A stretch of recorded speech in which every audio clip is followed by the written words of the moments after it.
Ini air bukan air sembarangan, ini bukan air suci, ini adalah spiritual water, supernatural water.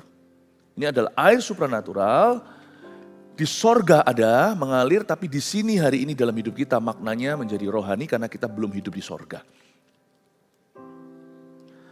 Air ini adalah air yang misterius, tetapi kalau ditaruh dalam firman, berarti ini untuk umat Tuhan, untuk Anda dan saya.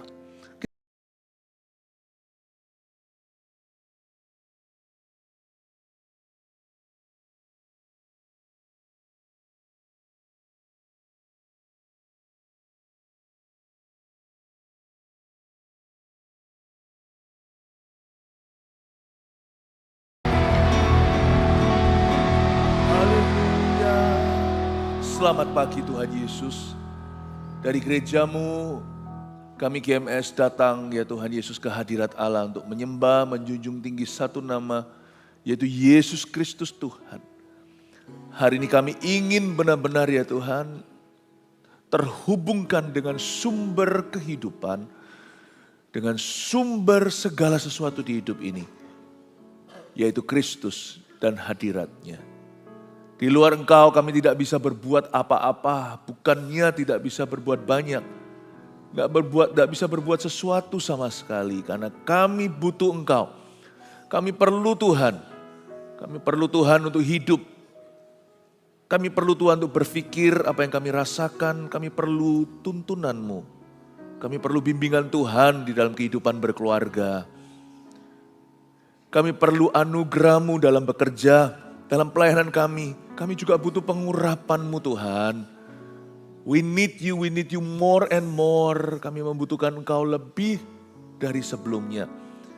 Makin lama, makin berjalan, makin kami merindukan Tuhan semakin nyata. Kami berdoa agar Roh-Mu dicurahkan atas kami, agar Engkau menjamah setiap jemaat yang hari ini kering rohani, mereka yang letih lesu berbeban berat, bebannya Kau angkat. Makasih Tuhan, sampaikan sabda-Mu, kami ingin menikmati roti surgawi. Kami minta roh hikmat dan wahyu untuk menyertai hidup kami. Beri kami pengertian yang mendalam akan jalan-jalan Tuhan. Sembunyikan hamba-Mu di balik salib-Mu selalu. Di dalam nama Tuhan Yesus. Haleluya. Amin. Selamat pagi Bapak Ibu keluarga. Oh haleluya. Mari kita berikan tepuk tangan untuk Tuhan Yesus. Orang yang di sebelah kanan kiri Anda adalah keluarga, bukan hanya sesama jemaat atau datang ke gereja, kenal atau tidak kenal, gak apa-apa. Kita semua hari ini dikenal Tuhan, cepat lambat juga akan saling mengenal. Tolong sampaikan kepada orang di kanan kirinya, Yesus mengasihi orang itu. Puji Tuhan, silakan duduk. Siap untuk memperoleh firman Tuhan ya. Hari ini kita akan bahas kitab Yehezkiel, satu pasal, Yehezkiel pasal 47. Nggak semua nih, nggak seluruh pasal, panjang sekali dibagi 5. Kita akan cover sampai setengah Yehezkiel 47 itu. Judulnya Air Kehidupan. Saya rasa hari ini jemaat harus minum. Kalau tiap minggu kita makan makanan rohani yang bergizi, kita minum. Kita minta Tuhan melawat kita, karena saya rasakan ada di antara kita yang hari ini letih lesu dan berbeban berat. Tuhan mau segarkan. Yesus itu gembala. Gembala yang menuntun kita ke air yang segar, ke rumput yang hijau. Saya percaya setiap kita hari ini, siapa di antara kita mungkin lagi tired, mungkin lagi capek, mungkin lagi jenuh. Biarkan hari ini Tuhan menjamahmu. 5 kali ibadah ini saya bagi menjadi beberapa topik singkat, yaitu sumbernya, kedalamannya, transformasinya, kelimpahannya, dan misinya. Air kehidupan. Mari kita baca 2 ayat saja di pagi hari ini, Yehezkiel 47 ayat 1 dan 2. Sungai yang keluar dari bait suci, kemudian ia membawa aku kembali ke pintu bait suci, dan sungguh ada air keluar dari bawah ambang pintu bait suci itu, dan mengalir menuju ke timur, sebab bait suci itu juga menghadap ke timur.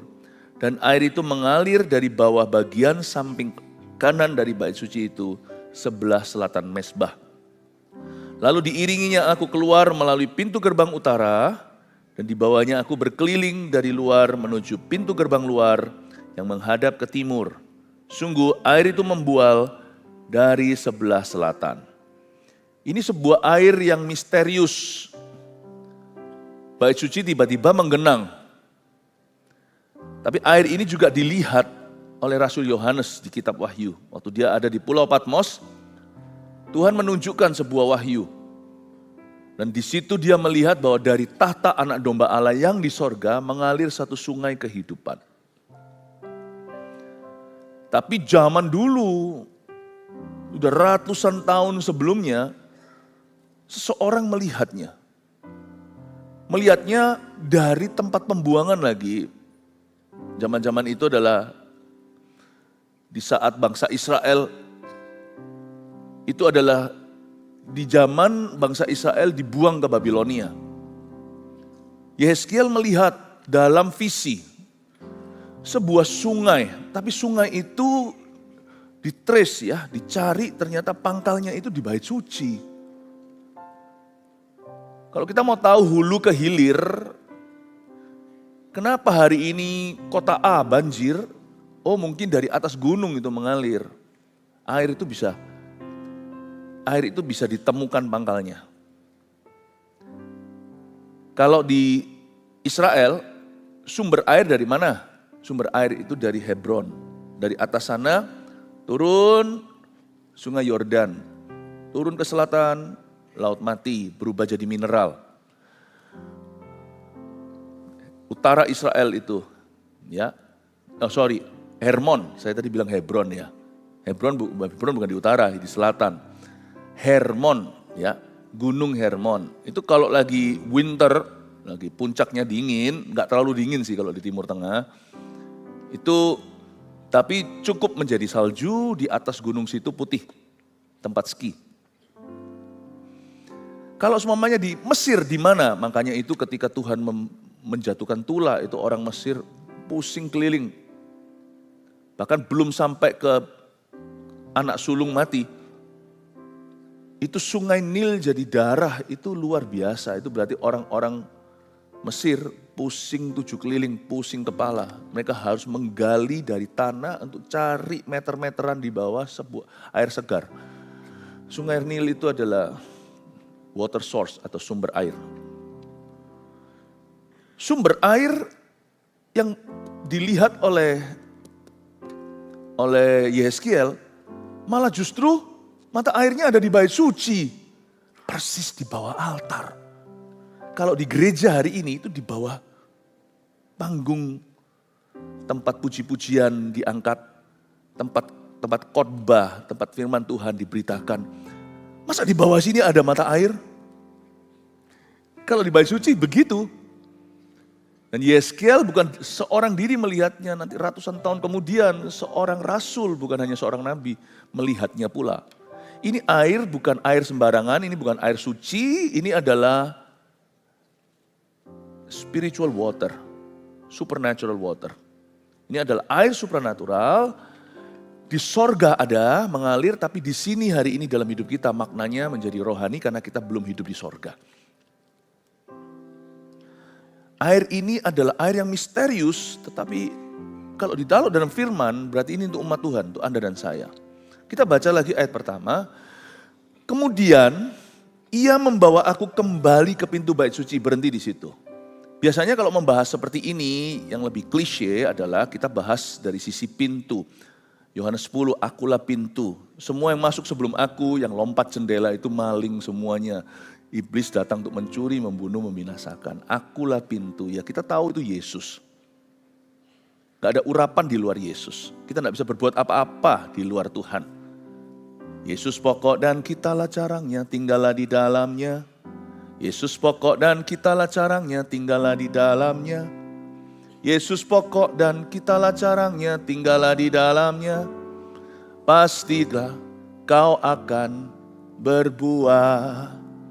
Itu betul. Itu adalah penjelasan klasiknya. Tapi saya mau ngejazz. Saya ajak Anda melihat bukan hanya pintunya, kalau itu semua orang tahu. Sadarkah Anda, di ayat pertama dikatakan, kemudian ia, malaikat itu membawa aku kembali ke pintu bait suci. Berarti tadi Yehezkiel sudah ada di sana, dibawa kembali. Kalau kembali, tadi berarti sudah di situ. Tapi kok nggak ketemu, nggak lihat airnya.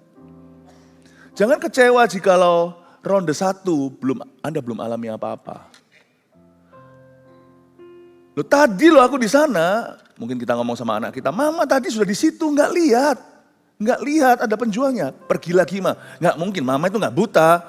Lain cerita kalau papa, kunci. Mana kunci? Kunci di depan. Masih tanya kunci di mana. Laki-laki kan kadang-kadang kelemahan kita adalah mencari barang.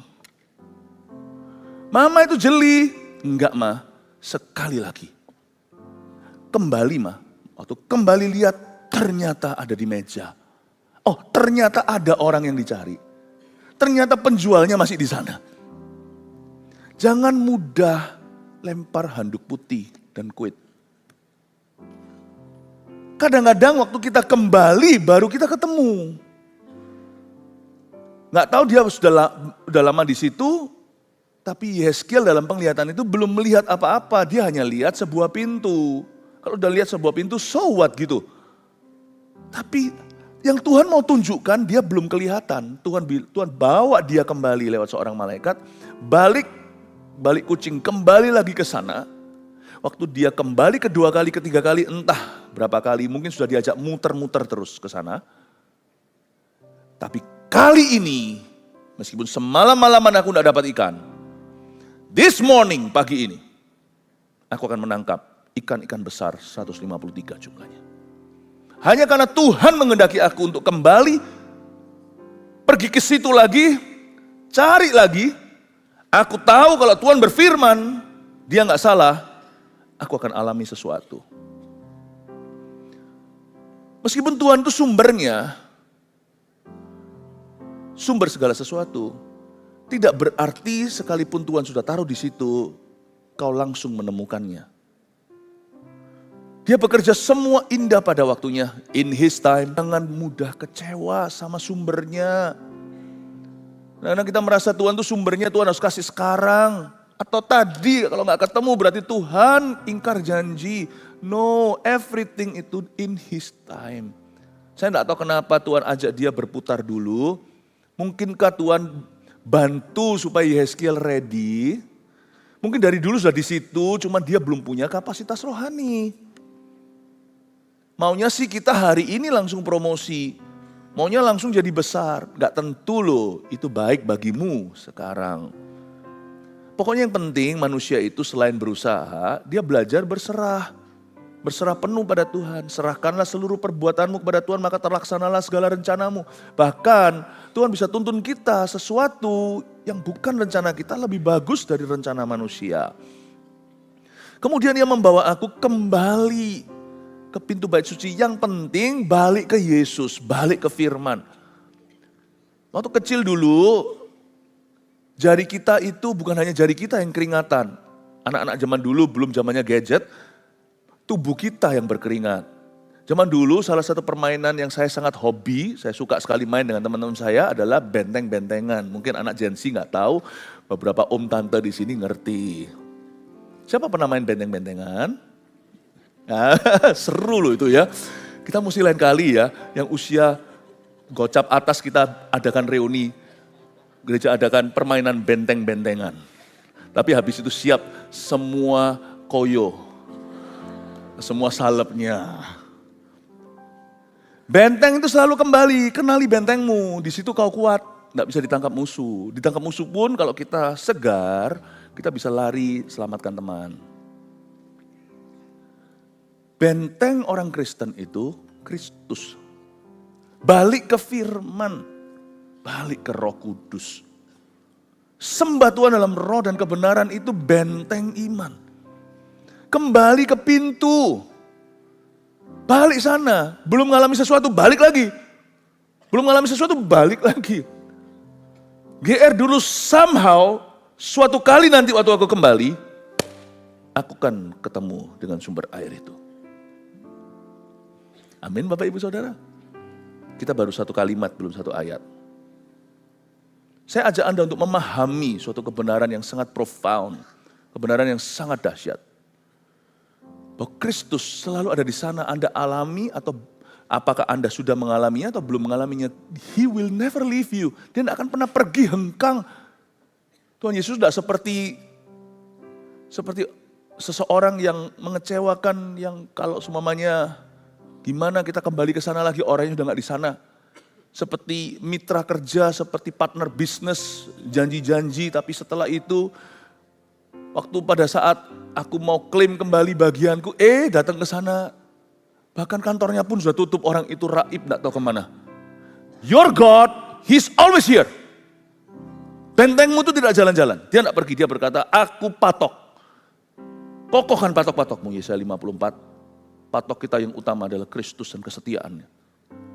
Dia berkata, aku tidak akan pernah pergi meninggalkanmu, aku tidak akan pernah menolakmu. I will never leave you, I will never forsake you. What a faithful God we have. Karena itu saya belajar untuk selalu ada di sini untuk Tuhan. Di mana Tuhan ingin kehendaki saya, 1.000 boleh rebah di sisiku, 10.000 di sisi satunya. Aku tetap akan ada di sini.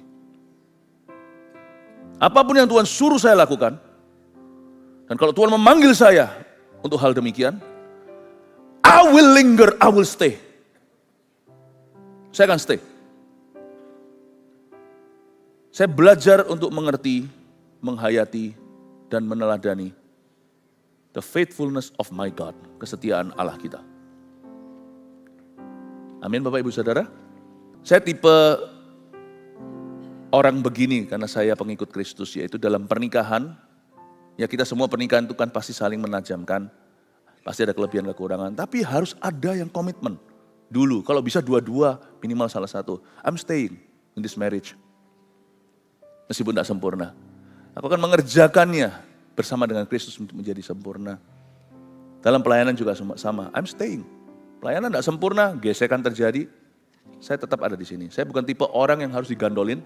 Orang berkata, ayolah, jangan pergi. Saya akan tetap menjadi orang yang berkata kepada orang lain, ayolah, belajar berkomitmen. Jadilah benteng itu kalau Anda pengikut Kristus. Di dalam pekerjaan juga sama. Kecuali jikalau saya dikeluarkan.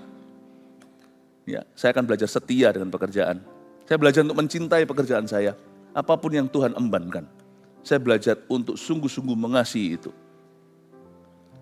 Bapak Ibu Saudara, seorang yang kembali ke pintu bait suci akan menjadi soko guru. Suatu hari di perjanjian lama Tuhan pernah berkata, kalau kamu setia, aku akan mengizinkan kamu masuk ke bait suci ini dan kamu akan menjadi soko guru. Soko guru itu bukan guru besar. Kata-kata itu tricky, soko guru itu artinya pilar. Rumah kalau direnovasi, kecuali kalau diambruk total, rencana Tuhan dalam hidupmu tidak bisa ambruk total, pasti ada strukturnya. Rencana Tuhan atas sekelompok umat, misalnya organisasi tertentu atau sesuatu, pasti ada strukturnya. Pasti ada orang-orang terakhir akan berdiri membela visi Tuhan di situ, itu pasti ada. Apakah kita orangnya, strukturnya, kalau direnovasi oleh tantangan kehidupan, ada area-area tertentu yang namanya struktur di rumah itu tidak boleh dirobohkan. Renovasi harus berputar, harus berkeliling, harus adaptasi, harus menyesuaikan diri dengan strukturnya di mana, buat sesuatu. Struktur itu tidak bisa roboh, mungkin kasih LED, jadikan TV melingkar begitu. Jadikan tempat pengumuman seperti di bawah sana. Itu kalau sampai dirobohkan, mallnya roboh. Saya tanya, apakah di sini kita adalah dalam kehidupan kita, segala hubungan perjanjian, baik itu pernikahan, keluarga, pekerjaan, pelayanan, apakah kita ini perabotan moving furniture, furnitur atau mebel yang bergerak, atau kita struktur? Kita adalah moving furniture atau structure. Saya selalu berkata pada Tuhan, karena aku adalah punya Tuhan, maka kau izinkan aku masuk dalam hadirat-Mu dan kau jadikan aku soko guru. Kau jadikan aku struktur. Struktur adalah bagian rumah itu tidak akan pernah direnovasi sama Tuhan. Karena itu pilar-pilar yang Tuhan taruh di sana. Jadilah pilar dalam pernikahanmu. Jadilah pilar di dalam pekerjaanmu. Jadilah pilar bukan jadi anak manja. Jadilah pilar di dalam rumah Allah. Jadilah pilar dalam pelayanan. Kalimat ini kelihatan kedengaran mudah, kembali ke pintu bait suci. Tapi bagi saya, ketika saya baca, itu seperti pewahyuan baru. Saya berkata, Tuhan, aku akan masuk ke pintu itu, jadikan aku pilarmu. Aku tidak akan masuk ke pintu itu, jadi biasa, jadi perabotan biasa. Aku mau jaga kekudusanku, supaya aku menjadi orang andalanmu. Amin Bapak Ibu Saudara. Mari kita lanjut. Kalau enggak bisa lanjut. Saya bisa teruskan, ini bisa jadi satu seminar sendiri. Tapi mari kita lanjutkan supaya Anda mendapatkan view yang lebih lengkap. Paling tidak Anda pulang dari ibadah ini Anda dapat 2 ayat. Kemudian ia membawa aku kembali ke pintu bait suci.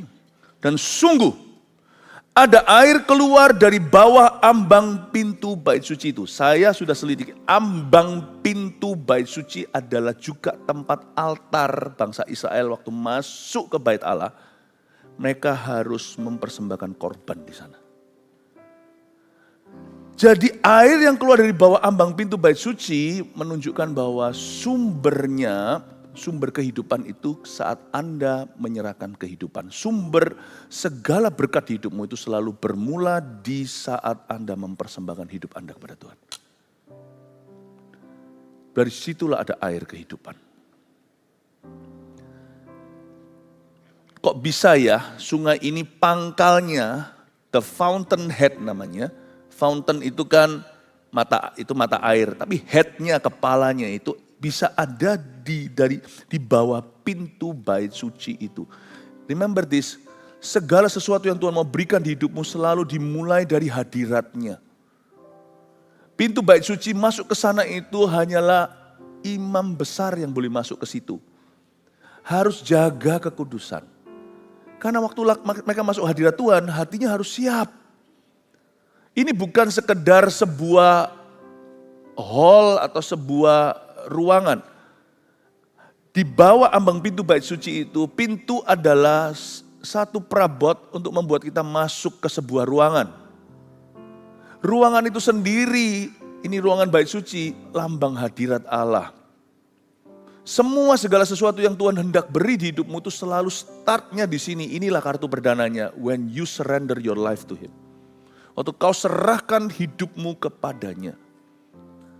Dan orang kalau menyerahkan kepada Tuhan itu tidak boleh tinggi hati. Air itu tidak bermula dari atas atau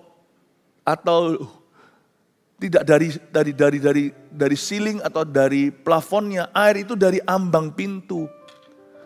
Segala sesuatu harus dimulai dengan berserah penuh dan kerendahan hati.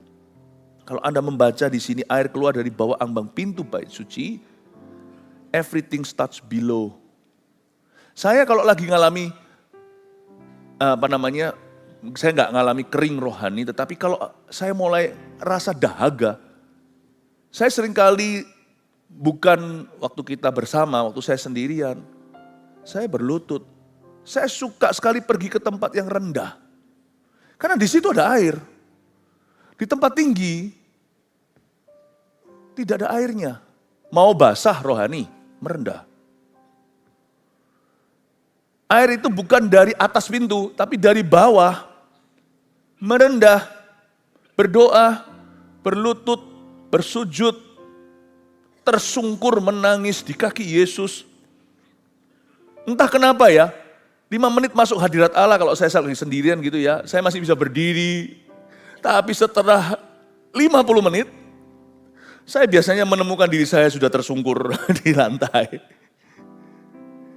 Tanpa siapa-siapa tentunya, saya memang cari waktu ketika saya sendirian. Aneh, 5 menit pertama tidak sama dengan 50 menit pertama. Orang kalau baru awal-awal cari Tuhan, itu biasanya masih bisa berdiri di atas 2 kaki. Tapi kalau orang semakin dekat sama Tuhan, pasti tersungkur dia. Nggak mungkin dia tahan. Karena dia merasakan bahwa paling mudah ketemu Tuhan itu di arus bawah. Tuhan itu cinta orang rendah hati. Hati yang hancur, jiwa yang patah remuk tidak kau pandang hina. Tapi Tuhan berkata orang yang tinggi hati adalah kekejian baginya. Kalau memang Anda merasa sangat perlu Tuhan, siapa sih gak perlu Tuhan kita semua. Tapi ada waktunya kita begitu dahaga, kita merasa di seluruh ruangan ini, aku rasa aku yang paling perlu Tuhan hari ini. Aku yang paling berdosa misalnya. Gak usah peduli kanan kirimu pada waktu penyembahan seperti ini. Berlutut aja di kursi itu kan bukan hanya untuk duduk, tapi untuk berlutut. Gak mau lihat ke depan, lihat ke belakang aja, berlutut lihat ke belakang. Ya kan? Paling orang belakang yang sungkan. Tapi gak usah liatin dia. Atau pas lagi di altar ada panggilan seperti ini, majulah ke depan. Nanti sebentar lagi saya ajak kita untuk banyak menyembah Tuhan di ibadah ini. Ya. Khusus hari ini saya minta para pendoa syafaat enggak usah doakan. Nanti doa malah justru akhir ibadah. Jadi setelah selesai kebaktian, doa berkat, jemaat yang ingin didoakan apapun pergumulannya, stay. Tinggal di kursimu sementara jemaat lain bubar. Nanti pendoa-pendoa syafaat akan datang untuk melayanimu dan berdoa bersama denganmu. Tapi nanti pada waktu saya doa sama-sama kita nyembah sebentar lagi, saya buka altarnya, bukan altar call ini siapa yang mau didoakan. Tapi kalau Anda merasa Anda perlu datang ke ambang pintu bait suci, kalau di dalam gereja seperti ini misalnya ya saya mau konekkan cerita ini dengan dunia modern. Pintu ambang, pintu bait suci itu justru kebalik, itu justru tempat altar. Kalau di gereja kita kan malah justru itu pintu masuk di sini. Ini di sininya jauh dari pintu. Di gereja kita tertentu, di tempat lain, karena kita ngontrak tempatnya, kita sesuaikan dengan apa adanya. Masuk itu langsung, sebelahnya langsung, langsung mimbar. Tapi kalau di bait suci, bait Allah zaman itu, di ambang pintu atau di pintu bait suci itulah tempat altar. Mereka mempersembahkan sebelum mereka masuk atau ketika mereka masuk. Jadi kalau hari ini, tempat ini, lokasinya di mana? Lokasinya itu di mimbar. Di altar. Ini bukan superstisi. Anda duduk di belakang atau di depan tidak akan ada bedanya karena Kristus ada di mana-mana. Dia maha hadir. Tapi kalau mau dari cerita ini diambil mentah, dari mana ada membual air? Mata air itu pangkalnya di mana? Kalau di dalam gedung seperti ini misalnya, di altar.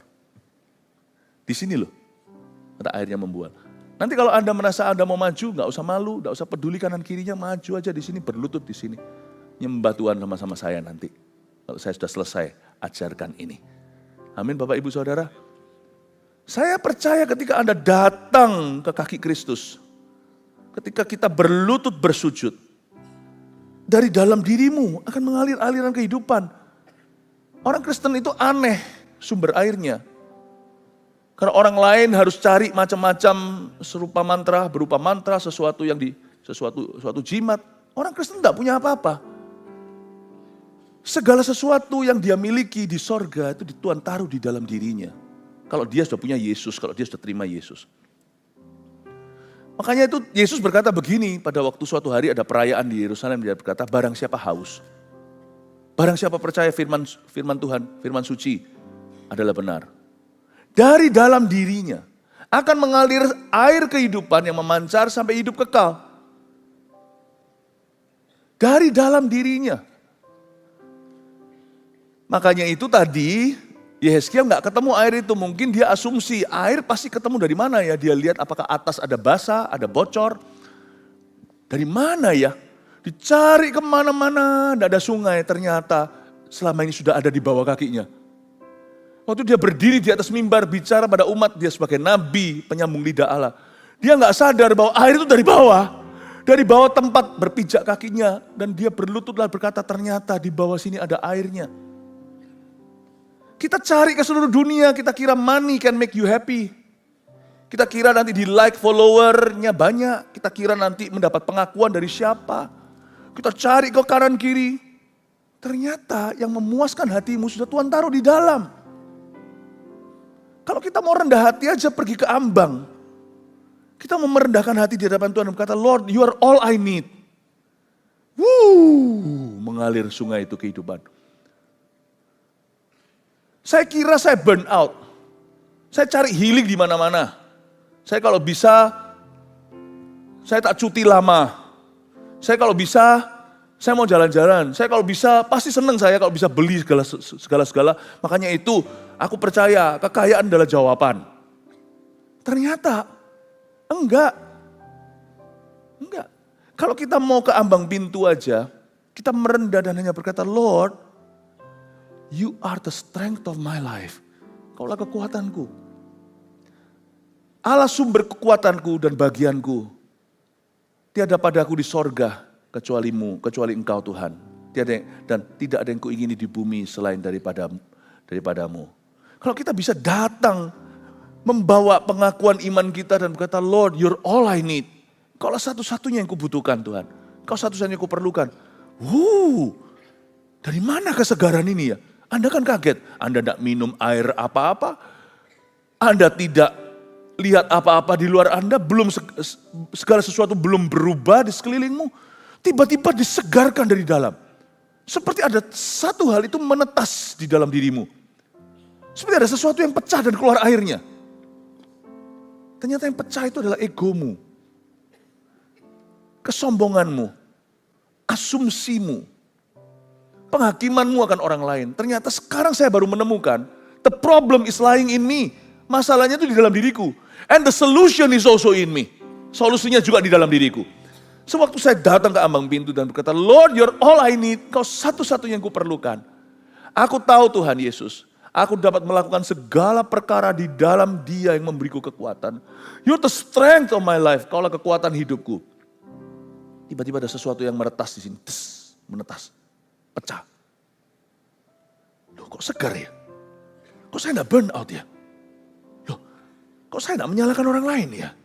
Kok saya tidak negatif ya? Saya baru sadar, oh ternyata masalahnya tidak di luar. Dan saya sadar ternyata masalahnya, selain masalahnya tidak di luar, solusinya juga di dalam. Aku selalu rasa kurang. Aku rasa selalu mengingini. Selalu penasaran dengan perkataan andaikan begini, andaikan begitu. Ketika saya humble enough untuk mengakui bahwa Tuhanlah satu-satunya yang kucari dan kubutuhkan. Dan semua yang kurasakan ini semuanya hanyalah karena kehausan akan Tuhan, salah tafsir saja. Dan kalau saya cari Tuhan bukan cari yang tidak. Bukan cari sesuatu yang bukan solusinya. Ketika saya cari Tuhan dengan rendah hati, masuk ke hadiratnya ini kepala dan hati. Saya sadari jawabannya terletak pada a content heart. Jawabannya terletak pada hati yang puas pada Tuhan. Kau cukup bagiku. Ketika saya cari di seluruh dunia tidak menemukan, ternyata ada pada hubunganku dengan Tuhan. Ketika saya sadar, oh iya selama ini aku salah sangka. Aku ini salah fokus. Jawabannya ada pada hubunganku dengan Tuhan. Tuhan adalah gembalaku. Tak kekurangan aku. Setelah keluar dari hadirat Allah, tidak keluar maksud saya setelah kita dijamah. Hadirat itu bersama dengan kita dipenuhi dengan hadiratnya lagi. Lihat kanan kiri, kenapa rumputku paling hijau ya?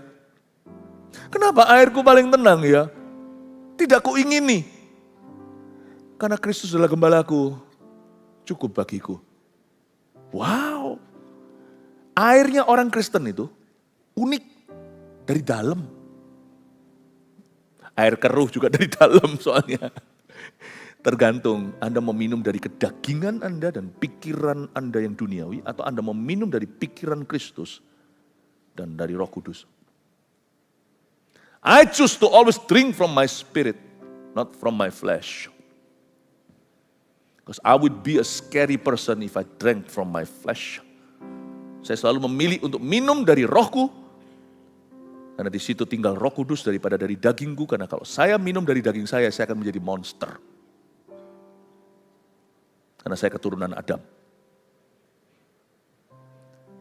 Airnya orang Kristen itu unik dari dalam. Mau tahu lokasi lebih tepatnya? Dari bawah. Dari ambang pintu.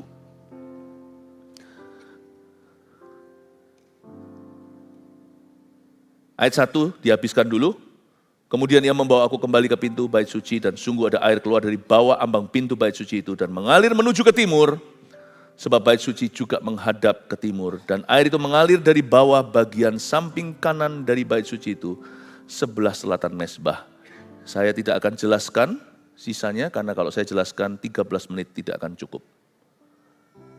Lalu diiringinya aku keluar melalui pintu gerbang utara, dan dibawanya aku berkeliling dari luar menuju pintu gerbang luar yang menghadap ke timur.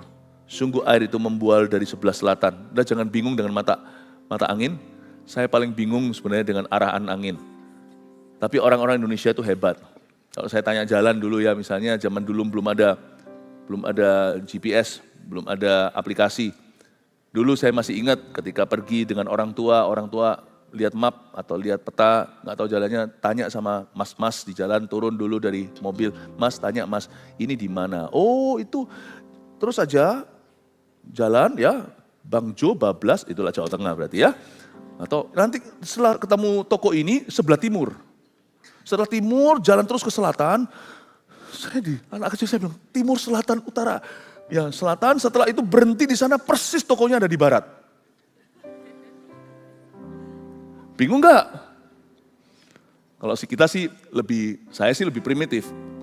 Kanan, kiri, tembus, berhenti. Atret, prei, gitu ya. Ini apa sih utara, selatan, dan sebagainya. Ini arah angin Injil. Ini kalau saya jelaskan Anda akan lihat ya, itu Tuhan di sini, dari sini itu Yesaya melihat Injil nanti kemana. Selatan itu Bethlehem, itu semua nanti ratusan tahun kemudian lahir permulaan cikal bakal Injil, bayi Yesus. Itu timur semuanya itu ke arah Irak, Iran sana, Jordania hari ini. Injil akan pergi ke East and West dan semuanya. Dan saya ingin dengan ini kita selesai. Sebab bait suci juga menghadap ke timur ayat 1. Katakan bait suci menghadap ke timur. Dan air itu mengalir dari bawah bagian samping kanan dari bait suci itu. Air itu juga mengalir menuju ke timur. Ada urapan pribadi, ada urapan korporat. Dan itu tidak saling conflicting. Hadirnya gereja di hidupmu tidak merampas visi hidupmu. Tapi justru mengkomplimen visi hidup Anda. Carilah dahulu kerajaan sorga dan kebenarannya, sesuatu yang lebih besar. Segala sesuatu ditambahkan, bukan dikurangi. Yang dikurangi adalah sifat dosa. Yang disalibkan adalah kedagingan. Bapak, Ibu, Saudara, kalau kita mau berjalan dalam urapan, jangan berjalan sendirian. Karena Tuhan tidak pernah desain kita untuk jalan sendirian. Bait suci itu mengarah ke timur, airnya mengalir ke situ juga. Gereja ini ke arah mana? Disitulah urapanmu. Itu urapanmu. Kemarin saya barusan ketemu dengan jemaat yang sedang meresmikan satu bidang usahanya. Jemaat ini seorang volunteer dan berkata, aku tidak punya visi sendiri kok, itu bahasa rendah hatinya. Tapi aku ikut visi gereja. Kalau tahun ini adalah tahun persatuan, itu yang aku bangun. Kemarin adalah tahun berkat internasional, justru dari situ aku lihat rezekiku. Aku ikut. Betul sekali, itu bukan sesuatu yang bukan karena gereja berkata, ini firman berkata, bait suci ngadap ke timur, airnya juga ngalir ke situ. Bukan berarti perusahaan Anda jadi gereja, bukan. Gereja adalah gereja, perusahaan adalah perusahaan, jangan kau campurkan. Ya. Tidak boleh dicampurkan itu maksudnya. Tetap Tuhan di mana-mana, tetapi beda fungsi. Tetapi visi itu kau bisa aplikasikan. Untuk menjadi gereja itu tidak mudah. Untuk membangun gereja atau untuk memimpin gereja. Saya beritahu ya, itu susah. Orang-orang seperti kami harus meninggalkan cita-cita kami, meninggalkan segala sesuatu mimpi kami untuk menggiring umat Tuhan.